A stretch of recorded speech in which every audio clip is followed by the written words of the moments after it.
Yo, you guys, this is Blacklist to the Abyss, and you're watching my late out-of-date review for Brynhildr in the Darkness, Episode 4, aka Kiwaguro no Brynhildr, aka Goku no Brynhildr. Alright? And right now, it's the last week of classes, okay? And if anyone watching this video is in college, then you know, alright? Every professor in the world waits until the last freaking minute to give some exam or some final project, and they all have it due in the final week of school. Alright? So I had a presentation on Monday. I had a presentation today. I have an exam tomorrow, and then a final project due on Thursday, which I'm gonna need to like pull an all-nighter or something because I'm trying to recreate the Fate Stay Night visual novel using Adobe Flash CS6. All right, that's time consuming, man. That is so freaking time consuming. Typing in all the text and crap, yo, it's so time consuming. And I had to cut out clips from the. I had to cut out a bunch of clips from because I'm only doing the prologue, but I have to cut out clips from the prologue too because it's taking too freaking long. But the point is that I'm super busy because it's the last week of classes. All right. So that's why the review's late. So yeah, Brynhildr. It took a minute and a half, but well, more than that with the intro at the beginning. But Brynhildr. And first thing I want to mention is that that girl from the opening, that's like the white-haired version of Neko, I guess. Um, at least that's what I'm assuming she is. I honestly don't know. Um, she's not a filler character. She's not like an anime original character or anything because in the latest, this is not like a real spoiler or anything, so don't worry. But in the latest scanlated chapter of the manga, I should say, because the scanlations are behind, this girl actually shows up for the first time. At least I think it's the first time. So yes, so she's actually in the manga, and the manga's like a decent amount ahead. So yeah, so she's not anime original, so that's good. Um, as far as the actual episode goes, it turns out that Saori's other type of magic is the ability to turn time back. So Murakami sneaks up behind her and stabs her through the heart. Alright? And pretty much forces her to turn time back because if she doesn't turn time back, she's gonna die. She doesn't want to die. Alright? Her thought process is that if she fails her mission, she'll be killed. But if she's killed, then she's killed. So, so it's clear that she should risk it. You know, if she's either going to die by Murakami, guaranteed, or she might die via the dudes from HQ. What's the dude's name? The white-haired guy. Ichijiku. Ichijiku. There you go. Ichijiku. So she's either. The point is that she's guaranteed dead unless she turns back time. So at least now she has a chance. So that's what she does. She turns back time. Um, Murakami loses his memories of Neko having the mole, so we know, but he doesn't. Neko loses her memories of what happened as well. Saori keeps her memories, but she doesn't want to tell Murakami because who cares? Why would she care about telling Murakami what happened? As a matter of fact, it would hurt her pride to even mention it. The fact that some normal human got the jump on her, you know. But the when she ends up turning back time, she hangs up, and the dudes back at HQ, like Ichijiku and the blue-haired dude, they can tell from, I guess, the technology they have. Like since they have the beacon in her, I guess they have the beacon in her harness, so I guess they can just tell whenever it hangs up. But Ichijiku says, well, she's useless now, so get rid of her. And Ichijiku, he was looking at a screen, and it looked like the screen of it looked like a human neck or something was on the screen, like the area where you would put a harness. It wasn't like there was no skin or anything. It's like the colossal titan, but not a colossal titan. like just like the muscles and tendons and stuff. Um, and that's what I thought it was, but it might be something different. Like maybe he was looking at an alien or something, you know. No, well, maybe, because well, what ends up happening is that Murakami and Neko try to talk ninjutsu Saori, all right, and she decides to fake go along with it, okay, and she tells them about how she can't escape because they have a beacon on her harness, and they're gonna eject her remotely if she fails her mission. And Neko asks her like, "Well, why can't you just go back and tell them that you killed me?" And they'll say, and she said, "Well, you idiot, because they want your harness. That's why they want your harness as proof." So Murakami's like, "Oh, so they find the harness valuable then? I wonder why." And then I guess I would assume the reason why is because what happens after that. Um, Saori tries to strangle. I forgot the freaking word for a second. She tries to strangle Murakami, but then she gets ejected right as she's going to do that. And after she melts and everything, Murakami was surprisingly calm throughout the entire melting process. That surprised me. But after she melts, this green thing pops out and tries to get back to the harness. So I would assume that's the reason why they wanted the harness back. So maybe they were going to inject that harness into like another person's body to create another witch or something.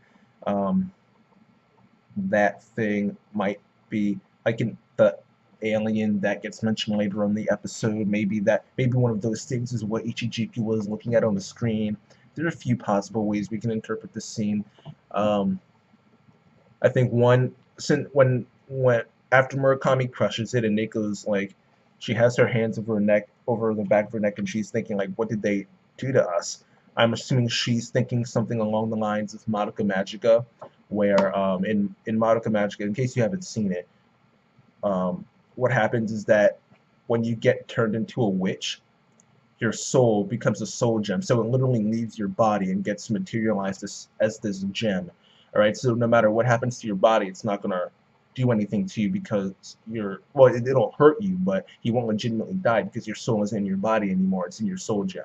So I'm thinking that Mako thought something along the lines of that, where she thought like, yeah, I feel as though I'm in my body, but maybe that's like the real me now. Maybe it's something like that. There are a few different ways to take it. We won't know for sure until later. So, but yeah, that's it for the lab. They go, they get the pills, then they head back to Kana. Turns out that Kazumi actually went there and shared her last pill with her, so both of them are still alive, barely, but still alive. Um, According to Kana, the forecast had never changed, so she just assumed that they had died, which is true, they did die, but since time was turned back, the forecast was still not changed because it had technically come true. Like, that's interesting. That's an interesting concept. I wonder if there are any other witches that can turn back time or like affect time in some way. Because that seems like the perfect flaw for Kana's foresights and forecasts.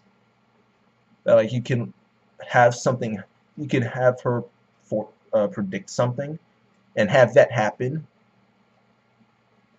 while also having what you really want be the final thing that happens, and she still doesn't know. She still thinks that the fake past is the real past, I guess you would say, or the fake present is the real present, or something like that. Like, I think it would be interesting to see how that could tie in with the future of the series. Maybe something like that happens again, but yeah. They get the pills. They're all saved. Her Neko ends up going on the trip. Her Neko, or whatever you want to call her. Uh, she ends up going on the trip, seeing the ocean. Um, Later, back at the school, Murakami's talking to her outside in the stairwell, in the same stairwell they were at before, I think. Um, and they're talking, and the point of the scene is to show Murakami, it's to demonstrate his resolve. So Murakami, we know that we know the way he feels about how Neko and Kana literally sacrificed their lives in order to save his. They literally gave away the pills that keep them alive in order to save his life. So he feels as though it's he feels as since they sacrificed their lives for him, it's only right that he sacrifice his life for them. So that's the way he's going into this, and I can respect that a lot. Murakami's a really good protagonist. Um, he's one of my favorites. He's really good, especially when he's serious. He's good. When he's just joking around, he's good. When he's vulnerable, he's still good. He's really he's really good. Um, Now, yeah. Well, speaking of comedy, uh, after that, after school, they're heading back to observe. Well, there's not quite comedy yet.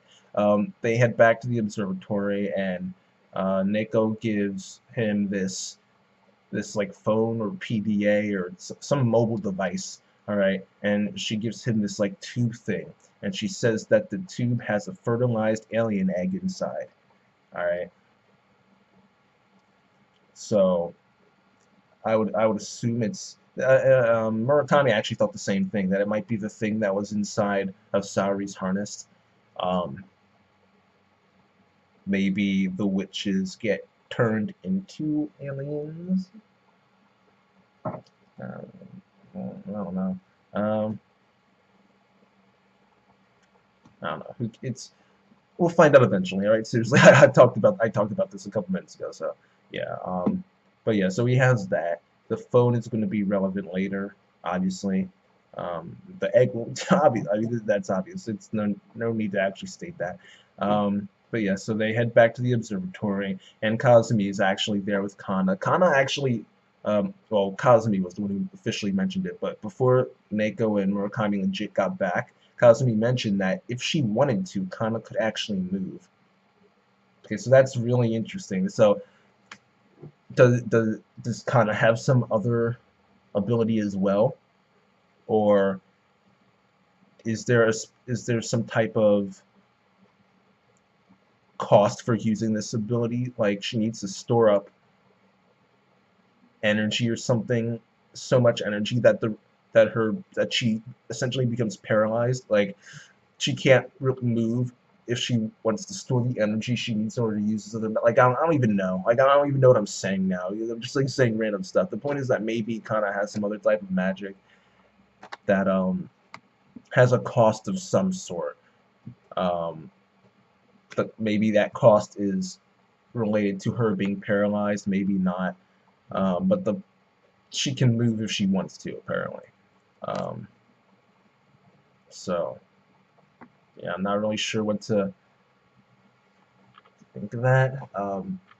I My guess is that she is legitimately paralyzed, but her other ability is what allows her to move. However, when she uses that ability, maybe it definitely has some type of cost to it. That's why she doesn't want Neko to know. It's just a matter of what kind of cost it is, where she can't even tell Neko. Um, no, it could be anything really. I don't know. But whatever. Again, we'll find out soon. Well, not soon enough, but we probably won't find out for a while actually. Because it's been so long since this was mentioned that I actually forgot about it when from when I was reading the manga. Like I forgot the scene even existed. So it's gonna be a while. But yeah. So Neko, Murakami, they do eventually get back. Murakami ends up going into a mixed open air bath, and then Kazumi goes in and she just starts screwing around with him. It was hilarious. Alright, and once he sees her, she forces him to pay the booby fee, which this whole scene was just hilarious. And then she pushes him. Once he gets up and turns around, he ends up falling on top of Neko. But he was so like caught up in the moment, he forgot to. He was so focused on her boobs that he wasn't. He was too focused. He was focused on them, but not focused on them. He was focused on them for the wrong reason. So like he didn't actually check to see if she had the moles. Um, and it's funny that this happened because it literally something similar to this literally happened in like chapter 50, like in one of the recent scanlated chapters of the manga. So it's like a running gag that Murakami finds himself in situations where he could have found out about the moles, but he's just too focused on other things. It's pretty funny. Um, but eventually he gets back inside, and Kazumi is getting ready to sleep there, and apparently The place where she was at before, there's some dam near there, and there's work being done on it, so she can't stay there. So while the work is being done there, she's going to stay with them at the observatory. And Murakami's like, you're not staying here. Then she tells him, well, this is the booby fee, so you're gonna have to do it. You don't have the right to refuse. And then Murakami's like, hey, I hate to break it to you, but your boobs aren't really worth that much. And then she kicks him in the face. It was hilarious. These two were like the perfect comedy duo. I swear, like these two together is comedy gold. It's just I need to see more of this. I really do. It's just hilarious. Um, and then she ends up transferring into the school later too. So hopefully we do get more of this. I say that even though I read the manga, like never mind. Whatever. So that once Murakami leaves the observatory, he goes back to his house. He's thinking about the mobile device. He's thinking about the tube. And he was thinking about turning on the mobile device, but he decided not to because he's cautious. Which is a good thing too, because when you have this organization that creates witches and kills people that are associated with them and stuff like that, they probably have the technology to track. Which is why when he looked up the Dresden lab, he went through all these different whatever's proxies and all this stuff in order to avoid getting caught. So he's cautious, which is good. And he was cautious here, so he didn't turn it on so that he could avoid being tracked. And he decided, well, I'll go to some random city, decent amount of distance away, then I'll turn it on and see what's on this phone. But yeah, the rest of the episode focuses on Ichijiku. So he's talking with this girl, this witch, who's bleeding, so she needs the death suppressants, and he tells her, all right, I will give you the pills if you tell me what you know about these witches. Alright, and she tells him about Kazumi and Neko and Kana and where they are. Right? And she says, well, you're not going to kill me, are you? And he's like, no, I'm not. Why would I do that? And then he kills her, so he ejects her. So I saw that coming. Again, I read the manga, but still, even the type of person this guy is, it's clear he was going to kill her. But while they're doing the cleanup over there, he gets a call from this person named Takachiyo. Alright, and he did not look happy to get the call at all. He ends up going into this room. There's this Naruto Akatsuki like projection thing going. Well, it's obviously more detailed than that. Like there's little holograms, but it's something along those lines where it looks like he's in this different place when he's really not. And it's like a council essentially. He's sitting in front of this council, and they're talking about this plan that can't be delayed, and how those witches, Kazumi, Neko, Kana, they need to be dealt with. So Ichijiku says, well, hey, we sent a AA plus witch after them. Alright, so things should be fine. And we're switching back and forth here, but this girl, Kotori, she ends up coming to the observatory and saying she wants to join the astronomy club. And we're going back and forth here, and it's like, okay, yeah, okay, we get it, we get it, all right. Kotori is this AA plus witch, all right. He's gonna be taking them out, all right. We get it. But from the opening and both the opening and the ending, we can tell that she's becomes one of them. So she gets like talk no jutsu or something, like they tried to do to Saori. But yeah. Also, we see her harnessed. I don't think there was a beacon on it, so that's interesting. But yeah, that's about it for this episode. Overall, I will give it an 8.5 out of 10 because there was a lot of good comedy in here with Murakami and Kazumi. Plus, we got the ending there, Ichijiku, the council, the plan, plus Kotori showing up. So yeah. Plus the alien stuff. So yeah, I'll give it an 8.5 out of 10. Yeah, an 8.5 out of 10. And that's that. Rate, comment, subscribe, and I'll see you guys next time.